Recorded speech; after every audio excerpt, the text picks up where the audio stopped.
أعوذ بالله من الشيطان الرجيم. بسم الله الرحمن الرحيم. يا بني إسرائيل اذكروا نعمتي التي أنعمت عليكم وأني فضلتكم على العالمين.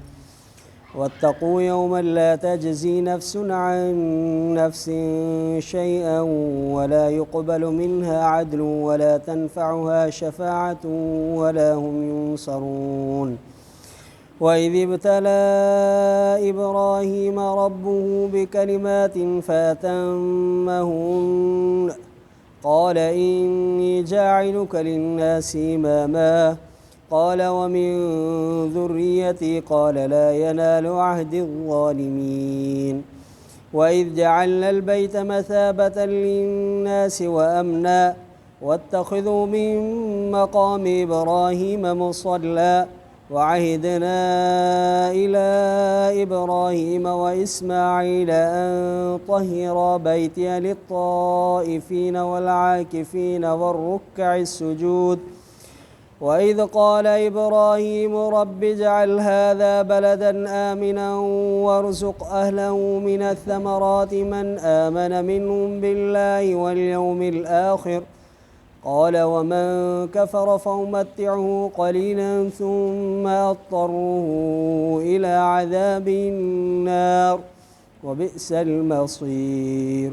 وإذ يرفع إبراهيم القواعد من البيت وإسماعيل ربنا تقبل منا إنك أنت السميع العليم ربنا واجعلنا مسلمين لك ومن ذريتنا أمة مسلمة لك وأرنا مناسكنا وتب علينا إنك أنت التواب الرحيم.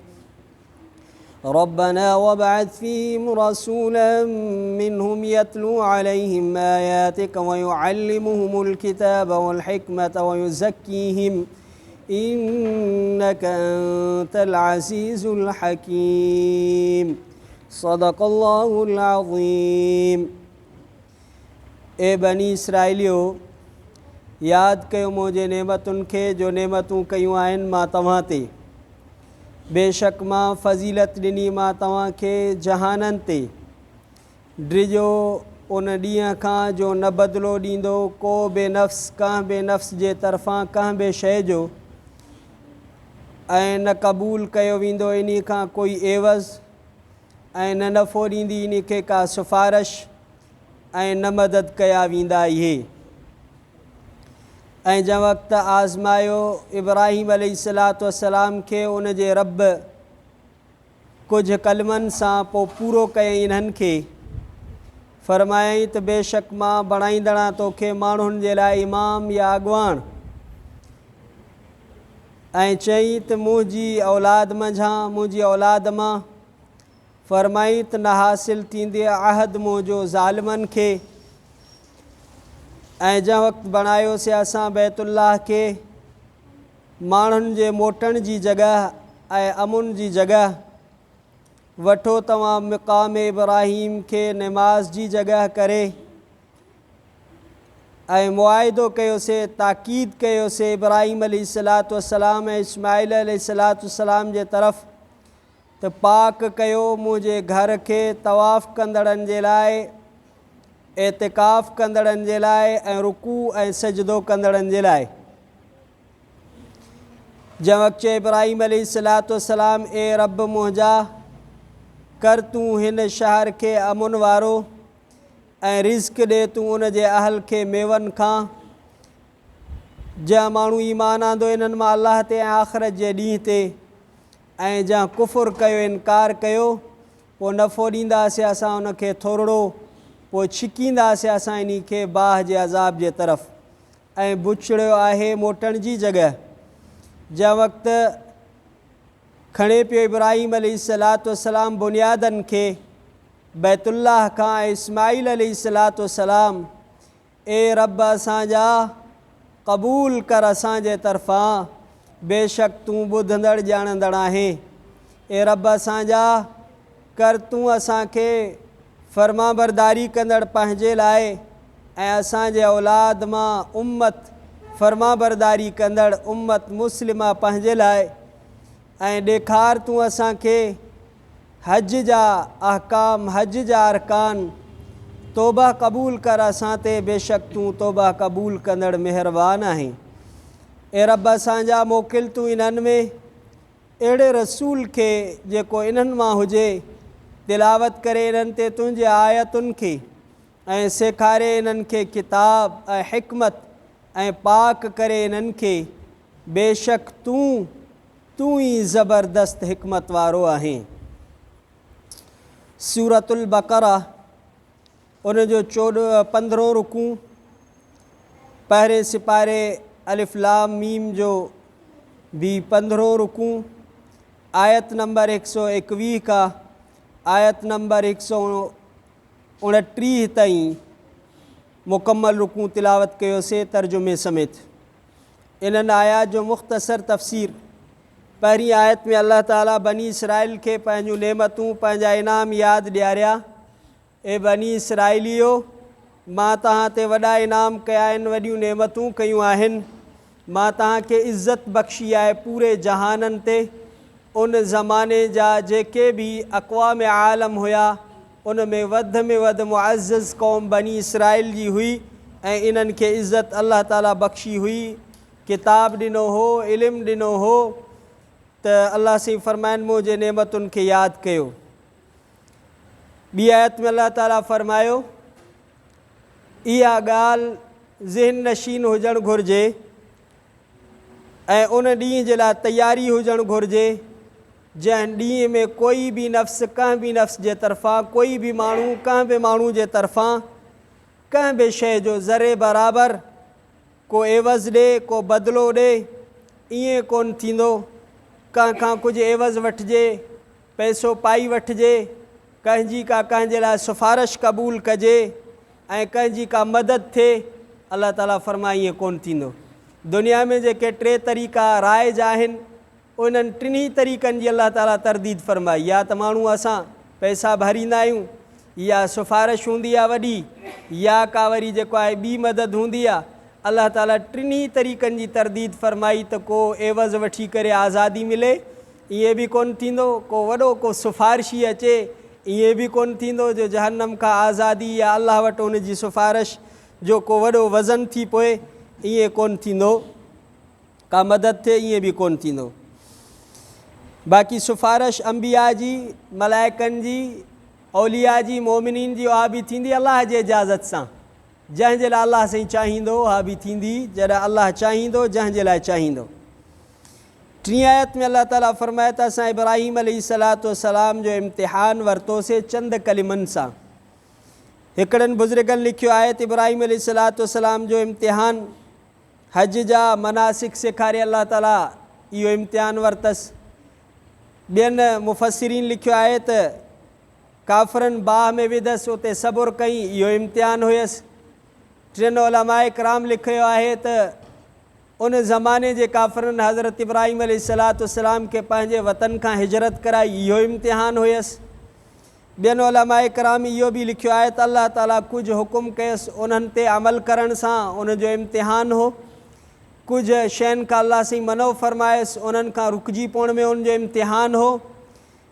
उलमाए कराम हीअं बि लिखियो आहे त हज़रत इब्राहीम अलैहिस्सलाम जो इम्तिहान अल्लाह ताला फितरती बि वरितो त मुछूं कतरिण ॾाढ़ी खे वधाइण मथे में फणी ॾियणु नह कतरिण अंडर शेव करणु ऐं जेके पोर आहिनि इन्हनि खे धोइणु सफ़ाई सुथराई करणु मिसवाक करणु इन्हनि शयुनि जो मुकल्लफ़ बणाए अल्लाह ताला इम्तिहान वरितसि त इहो करे ॾेखार। ऐं नबी सल्लल्लाहु अलैहि वसल्लम फ़रमायो त मिसवाक अल्लाह जे रज़ामंदे जो सबबु आहे अल्लाह जे ख़ुशनूदी जो सबबु आहे। मिसवाक सां काफ़ी बीमारियूं दूर थींदियूं आहिनि। वात जी सफ़ाई बि थींदी आहे। मलाइकनि वग़ैरह जो क़ुर्ब बि हासिलु थींदो आहे। त इहे सभई शयूं फितरती आहिनि ऐं ख़ुतनो कराइणु इहे सभु शयुनि सां अल्लाह ताला इब्राहीम अलैहिस्सलाम जो इम्तिहान वरितो ऐं इब्राहीम अलैहिस्सलाम उन्हनि ते अमल करे इम्तिहान में अल्लाह जे तरफ़ां कामयाबी हासिल कई। जॾहिं कामयाबी मिली अल्लाह ताला फरमाए इन्नी जाइलुका लिन्नासी इमामा, मां तोखे हाणे माण्हुनि जो इमाम थो बणायां। पहिरियों इम्तिहान, पोइ इमामत, पहिरियों इम्तिहान, पोइ अल्लाह ताला ज़िम्मेदारी अता फरमाई। इमाम माना दीन जो क़ाइद, इमाम माना दीन जो अॻुवाण, इमाम माना दीन जो मुक़्तदा। हज़रत इब्राहीम अलैहिस्सलाम वरी अल्लाह साईं खे अर्ज़ु कयो, रब साईं मूंखे जो इमाम बणायो थी त मुंहिंजी औलाद खे बि इमाम बणाइजां, उन्हनि खे बि अॻुवाण बणाइजां, दीन जो क़ाइद बणाइजां। असां त को दीनदार शल हुजे दुआ घुरंदासीं त कोई पोइते न थिए, असांजी त इहा हूंदी त मतां को मौलवी थिए, मतां को मुला थिए, मतां को दीनदार थिए। अलाह जा नबी इहे दुआ घुरंदा, रब साईं इहा नेमत उज़मा असांजे औलाद में बि अता कजां। अलाह साईं हिकिड़ो उसूल बयानु कयो, ला यनालु अहद ज़ालिमीन, इहा दीनदारी जी क़यादत, मुक़्तदा जी क़यादत, दीन जी वाबिस्तगी ज़ालिम माण्हू खे हासिल न थींदी, ज़ालिम खे हासिल न थींदी। जो इहो जेको आहे कंहिंजो पुटु हुजे हिते त वरसो हलंदो आहे, त अल्लाह ताला फरमाए दीन में इहो वरसो कोन हलंदो। ज़ालिम बि हुजे ऐं दीनदारनि जो अॻुवाण बि हुजे, ईअं कोन थींदो। ज़ालिम बि हुजे ऐं उलमा जो, औलिया जो, नेकनि सालिहनि जो अॻुवाण हुजे, अल्लाह ताला फरमाए ईअं कोन थी सघंदो, ज़ालिम खे इहा इमामत न मिलंदी।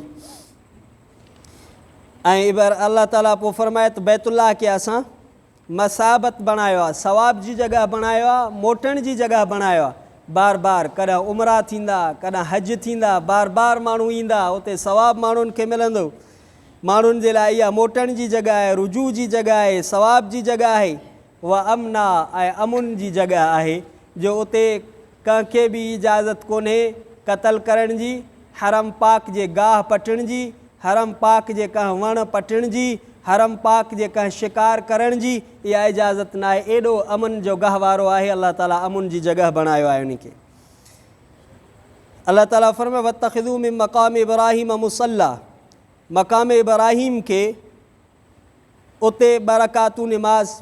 हाणे जेको बि तवाफ़ कंदो आहे उमिरे जो या हज जो, जॾहिं तवाफ़ पूरो थींदो आहे त मक़ाम इब्राहीम ते बरकातूं तवाफ़ जूं पढ़णियूं पवंदियूं आहिनि। इहो अल्लाह ताला जो हुकुम आहे।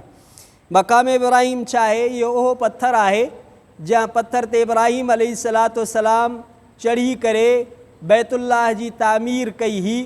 इहे याकूत जन्नत जो आहे, जन्नत जो याकूत आहे। रिवायतुनि में ईअं लिखियलु आहे, तफ़सीर में ईअं लिखियलु आहे दुर्रे मंसूर में, इहो जन्नत जो याकूत पथर आहे। उन में एॾी रोशनी हुई, अल्लाह ताला उन रोशनी खे मिसारे ऐं ख़तमु करे छॾियो आहे। जेकॾहिं अल्लाह उन जी रोशनी ख़तमु न करे हा त आसमान ऐं ज़मीन जे विच ते इन याकूत पथर जी रोशनी हुजे हा। ॿी रिवायत में आहे जेकॾहिं अल्लाह ताला इन जी रोशनी खे मिसारे न हा त इन जी रोशनी मशरिक़ ऐं मग़रिब जे विच में हुजे हा। एॾी इन में रोशनी इहो जन्नत जो पथर आहे। वाहिदना इला इब्राहीम, ऐं हिकिड़े मौक़े ते आदम अलैहिस्सलाम, रिवायतुनि में तफ़सीरनि में अचे थो, आदम अलैहिस्सलाम अल्लाह ताला खे अर्ज़ु कयो, रब साईं अॼु मां मलाइकनि जो आवाज़ु नथो ॿुधां। अल्लाह साईं फरमायसि तुंहिंजे ख़ता जे करे अॼु तोखे मलाइकनि जो आवाज़ु नथो अचे।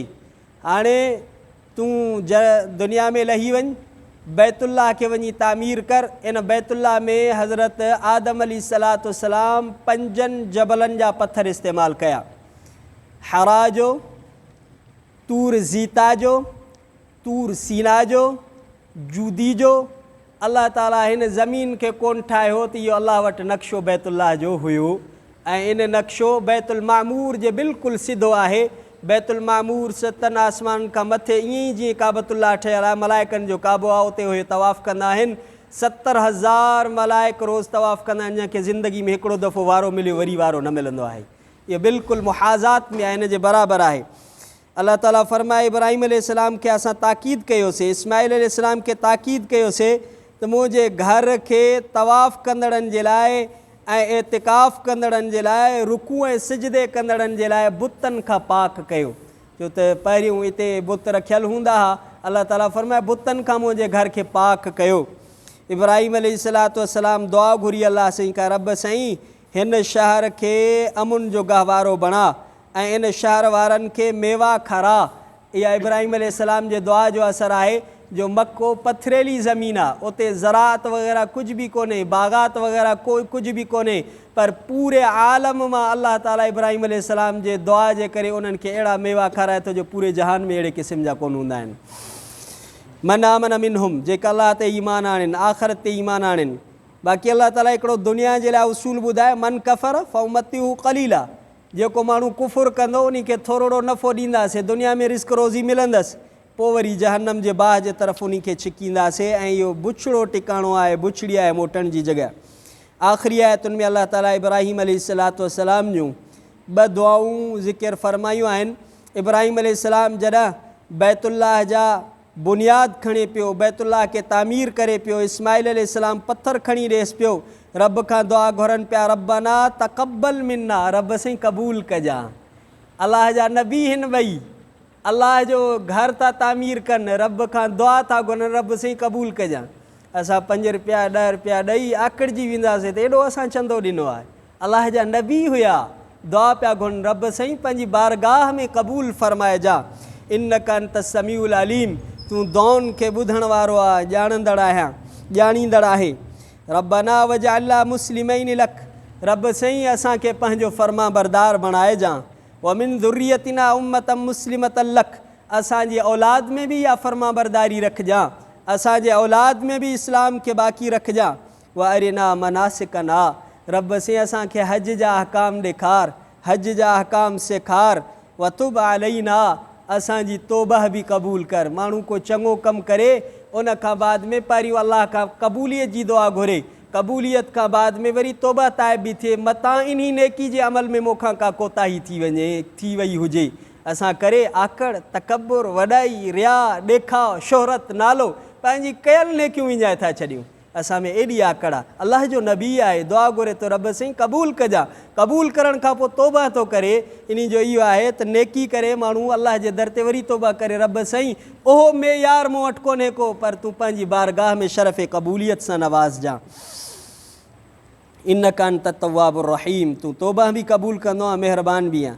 आख़िरी दुआ इब्राहिम अलैहिस्सलाम जेका दुआ हिन रुकू में दुआ घुरी, रब्बना वबअस फीहिम, रब साईं इन्हनि मके वारनि में, इन्हनि कुरैशन में रसूल मोकिल, इन्हनि मंझां कुरैशन मंझां नबी सल्लल्लाहु अलैहि वसल्लम जे लाइ हज़रत इब्राहिम अलैहिस्सलाम अॻ ई दुआ घुरी।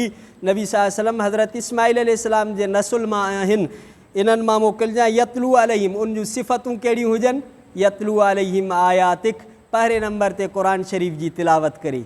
नबी सल्लल्लाहु अलैहि वसल्लम सां मुहबत जो तक़ाज़ा इहा आहे, इश्क़ नबी जी तक़ाज़ा इहा आहे त मुस्लमान क़ुरान जी तिलावत करे, छो त आका मदनी सल्लल्लाहु अलैहि वसल्लम पहिरियों नंबर ते क़ुरान शरीफ़ जी तिलावत फ़रमाईंदा हुआ। वयुअल्लिमुहुमुल किताब, ऐं अहिड़ो नबी मोकिलिजान जेको इन्हनि खे तालीम किताब सेखारे। तालीम किताब मां मुराद छा आहे? क़ुरान जी तालीम, फिज़िक्स, केमिस्ट्री, बायोलॉजी, इहे कुझु कोन। युअल्लिमुहुमुल किताब, क़ुरान खे इन्हनि खे सेखारे। असांजो नौजवान, असांजो मुस्लमान क़ुरान जे लफ़्ज़ जी माना नथी अचे, तफ़सीर जी ख़बर कोन्हे का, क़ुरान जे क़िरात जी ख़बर न आहे, क़ुरान जे पढ़ण जी ख़बर न आहे। नबी सल्लल्लाहु अलैहि वसल्लम जो बेसत जो मक़सदु इहो आहे त इन्हनि खे तालीम क़ुरान हुजे। युअल्लिमुहुमुल किताब वल हिकमा, दानाई, शरीयत, वयुज़क्कीहिम, इन्हनि जो तज़कियो थिए। तज़कियो माना अंदरि साफ़ थिए, दिलि जी मेरह ऐं कारह निकिरे, दिलि में जेको अलाह सां एतिक़ादात जे इहे फ़सादी अक़ीदा आहिनि इहे निकिरनि, इन्हनि जो तज़कियो थिए। इन्नका अंतल अज़ीज़ुल हकीम, रब तूं ज़बरदस्त ताक़त वारो आहे। अज़ीज़ अहिड़ी ताक़त, अहिड़े पावर खे चइबो आहे जंहिं खां मथे को ताक़त ऐं पावर तसवुर ई नथो करे सघिजे। अलाह जी ताक़त खां मथे का ताक़त थियणी ई न आहे, थी ई नथी सघे। अल हकीम, बाक़ी तुंहिंजूं हिकमतूं आहिनि जहान खे जीअं हलाए पियो। अल्लाह ताला असांखे कलाम मुक़द्दस ते अमल करण जी तौफ़ीक़ अता फ़रमाए। वरी सुभाणे रुकू में इंशा अल्लाह ताला इब्राहिम अलैहिस्सलाम जे मुतालिक़ कुझु अहकामात, कुझु ॻाल्हियूं आहिनि, इंशा अल्लाह ज़िंदगी रही त वरी सुभाणे इंशा अल्लाह ताला उन्हनि खे तिलावत कंदासीं। रब्बना आतिना फ़िद्दुनिया हसनतम फ़िल आख़िरति हसनतम वक़िना अज़ाबन्नार। सल्लल्लाहु तआला अला खैर ख़ल्क़ि मुहम्मद सल्लल्लाहु अलैहि वसल्लम व अला आलिहि व अस्हाबिहि व अज़वाजिहि व ज़ुर्रिय्यतिहि अल बैति अजमईन बिरहमतिका या अरहमर राहिमीन। ला इलाहा इल्लल्लाह मुहम्मदुर रसूलुल्लाह सल्लल्लाहु अलैहि वसल्लम।